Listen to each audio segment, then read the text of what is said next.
Vietnam படகு விபத்து தொடர்பாக அயலக தமிழர் நலத்துறை விளக்கம் கொடுத்துருக்குறாங்க. வியட்நாம் படகு விபத்து இன்றைக்கி காலையில் 10:30 மணி அளவில் நடந்திருக்கு. இந்த படகு விபத்தில் 32 பயணிகளும் ஊழியர்களும் சிக்கியிருந்திருக்கிறாங்க. முதற்கட்ட தகவல்கள் என்ன அப்படிங்கிறத கேட்டு பெறுவோம். செய்தியாளர் பாஸ்கர் இணைகிறார். பாஸ்கர், இந்த வியட்நாம் படகு விபத்து தொடர்பாக அயலக தமிழர் நலத்துறை என்ன விளக்கம் கொடுத்துருக்குறாங்க? 32 பேர் அந்த படகுல பயணித்ததாகவும் அதில் உயிரிழந்திருக்கக்கூடிய எண்ணிக்கையும் இருக்கு. அதே நேரத்தில் அவர்களை சிலர் அவங்களை பாதுகாப்பா மீட்டிருக்கோம் அப்படிங்கறதெல்லாம் அங்க இருக்கக்கூடிய தூதரகம் மூலமாக உறுதி செஞ்சிருக்காங்க.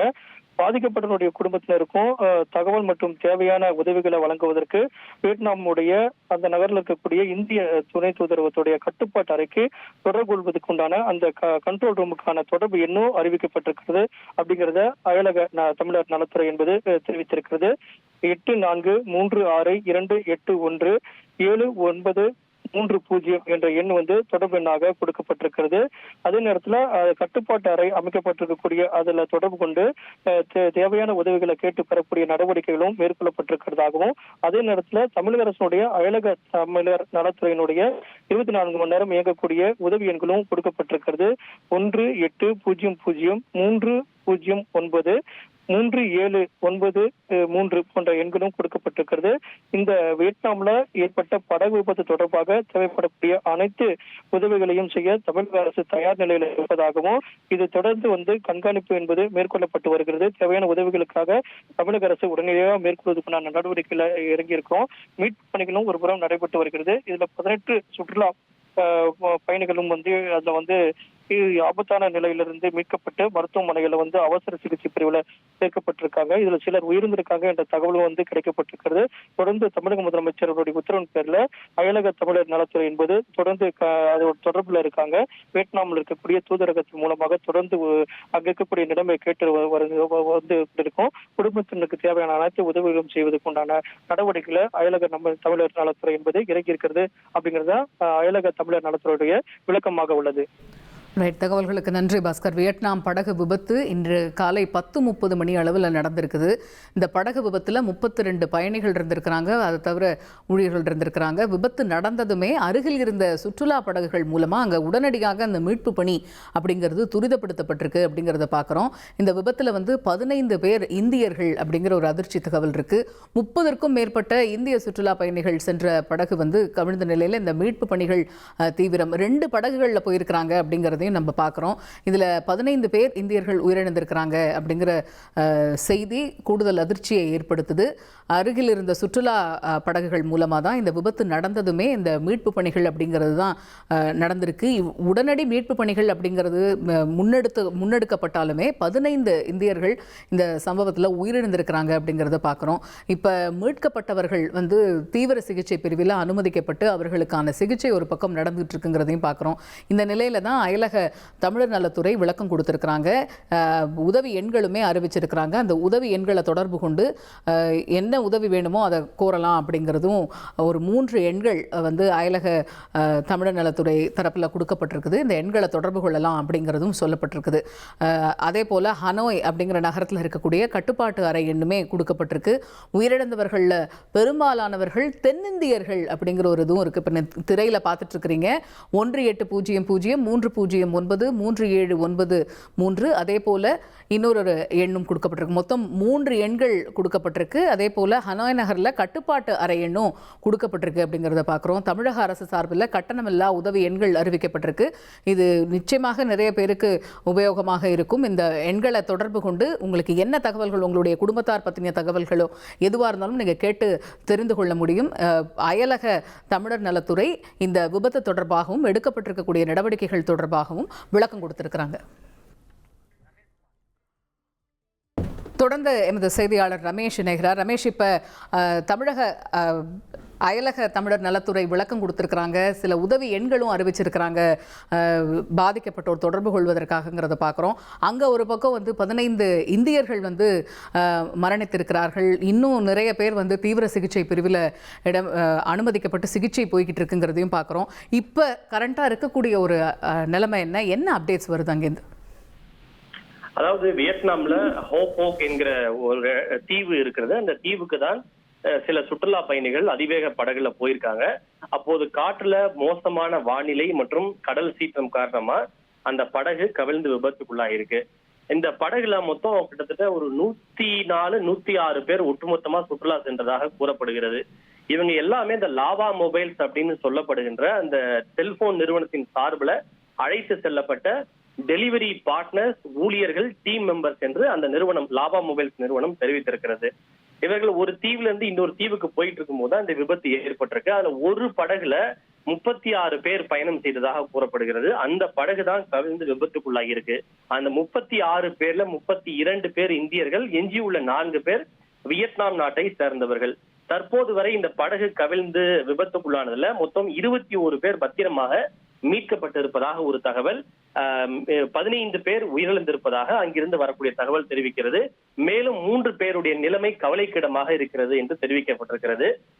காயமடைந்தவர்கள் தேவைப்படுவோருக்கு மருத்துவமனையில் அனுமதிக்கப்பட்டு சிகிச்சை ஒரு புறம் வழங்கப்பட்டு வருகிறது.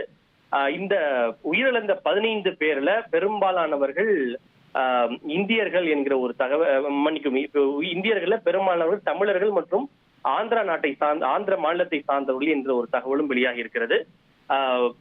அங்க இருக்கக்கூடிய இந்திய தூதரகம் 2 இடங்கள்ல இந்த கட்டுப்பாட்டு மையங்களை அமைச்சிருக்கிறாங்க. அதாவது பாதிக்கப்பட்ட குடும்பங்களுக்கு தேவையான விவரங்களை தருவதற்கும் தேவையான உதவிகளை செய்வதற்கும் 2 கட்டுப்பாட்டு மையங்களை அமைச்சிருக்கிறாங்க. ஒன்னு ஹோஷிமின் அப்படின்ற இடத்துலயும், மற்றொன்று ஹனாய் அப்படின்ற இடத்துலயும் 2 கட்டுப்பாட்டு மையங்கள் அமைச்சிருக்காங்க. 4 தொடர்பு எண்களை கொடுத்திருக்காங்க.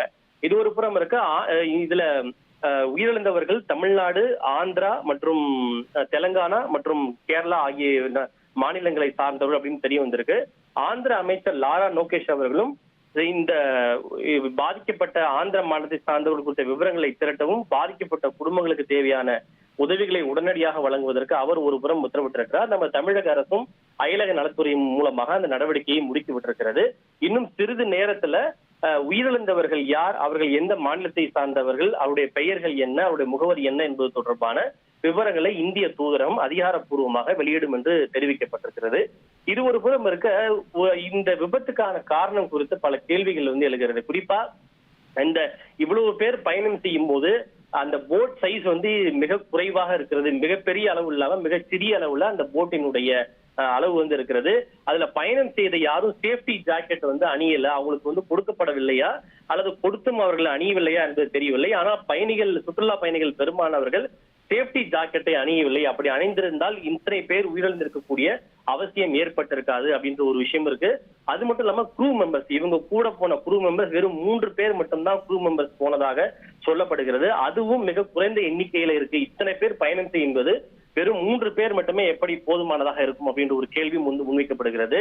இப்படி கடல் சீற்றம் அதிகமாக இருக்கும் போது அதை பொருட்படுத்தாம எப்படி படகுல அடைச்சிட்டு போனாங்க அப்படின்ற கேள்வியும் அங்க உள்ளூர்ல இருக்கக்கூடிய ஊடகங்கள் முன்வைக்கிறாங்க. எது எப்படி இருந்தாலும் இது ஒரு மிக துயரமான ஒரு சம்பவம். இதுல மொத்தம் 100 பேர் வரை அங்க சுற்றுலா சென்றிருந்தாலும் கூட அதுல ஒரு படகு கவிழ்ந்து விபத்துக்குள்ளாகிதான் இந்த 15 பேர் உயிரிழந்திருக்கிறார்கள். இது இந்தியா முழுக்க அதிர்ச்சியை ஏற்படுத்தி இருக்கிறது, தமிழ்நாட்டில் அதிர்ச்சியை ஏற்படுத்தி இருக்கிறது, பெரிய ஒரு சோகத்தையும் ஏற்படுத்தி இருக்கிறது. இன்னும் சிறிது நேரத்துல உயிரிழந்தவர் குறித்த விவரங்கள் அதிகாரப்பூர்வமாக கிடைக்கும் என எதிர்பார்க்கப்படுகிறது. இப்போ ரமேஷ், நீங்கள் சொல்லியிருந்தீங்க இல்லையா, ஒரு படகுல 36 பேர் அப்படின்னு. இன்னும் நம்ம அந்த படகுடைய சைஸ், அதில் எவ்வளவு பேரை அவங்க ஏற்றலாம், எவ்வளோ கெப்பாசிட்டி இருக்குது அப்படிங்கிற தகவல் நம்மளுக்கு ஏதாவது கிடச்சிருக்கா? இல்லை மொத்தம் எவ்வளவு படகுல இந்த 100க்கும் மேற்பட்டோர் பயணிச்சாங்க, எல்லா படகுலையுமே 36 பேர் போயிருக்கிறாங்களா? அது பற்றின தகவல் ஏதாவது நம்ம கிடச்சிருக்கா? அதாவது அந்த காட்சிகள் மூலமாக பார்க்கும்போது அங்க ஒரு படகு இல்ல, கிட்டத்தட்ட ஒரு 4-5 படகு அங்க போவதை நம்மால் காட்சிகள் மூலமாக பார்க்க முடிகிறது. எத்தனை படகு மிக சரியாக சென்றது என்பது குறித்த விவரங்கள் வெளியாகவில்லை. ஆனால் இந்த காட்சிகளை பார்க்கும்போது அந்த கடல் பகுதியில பல அந்த அதிவேக படகு இருப்பதை பார்க்க முடிகிறது. அதுல ஒரு படகுல தான் 36 பேர் போனதாக சொல்லப்படுகிறது. அதுவும் அது க்ளோஸ்டு, அதாவது மூடப்பட்ட வடிவமைப்பு இருக்கக்கூடிய ஒரு படகு அப்படின்னு சொல்லப்படுகிறது. இந்த 36 என்ற எண்ணிக்கை கூட மிக அதிகம் தான். இவ்வளவு பேரை ஒரே போட்ல ஏற்றக்கூடாது அப்படின்ற ஒரு விஷயத்தையும் அங்க இருக்கக்கூடிய உள்ளூர் ஊடகங்கள் தொடர்ச்சியா தெரிவிச்சிட்டு இருக்காங்க. ரைட். இப்போ மற்ற படகுகள்லாம் உடனே ஸ்டாப் பண்ணிட்டாங்களா, இல்லை அவங்களுடைய பயணத்தை தொடர்ந்துக்கிட்டு போனாங்களா? இந்த ஒரு படகு மட்டும்தான் இப்படி சிக்கிருச்சா? அது பற்றின தகவல் இருக்கா? இல்ல, மற்ற படகுகள்லாம் எந்த பிரச்சனையும் இல்லை என்பது போலதான் தெரிகிறது. இல்ல ஒரு படகு மட்டும்தான். ஏன்னா மற்ற பல படகுகள் வந்து போகும்போது எல்லா படகுமே கவிழ வேண்டும் என்கிற அவசியம் வந்து இல்ல. அதுல ஒரு படகு மட்டும்தான் கவிழ்ந்திருக்கிறது. அந்த ஒரு படகுல தான் 36 பேர் பயணம் பண்ணிருக்காங்க. இல்ல அந்த இங்க ஒரு அசாதாரணமான ஒரு சூழல் வருது அப்படிங்கும் போது மத்த படகு திரும்ப கரைக்கே திருப்பிட்டாங்களா இல்ல அவங்க பயணத்தை தொடர்ந்தாங்களாங்கிறதுக்கு தான் இந்த கேள்வி.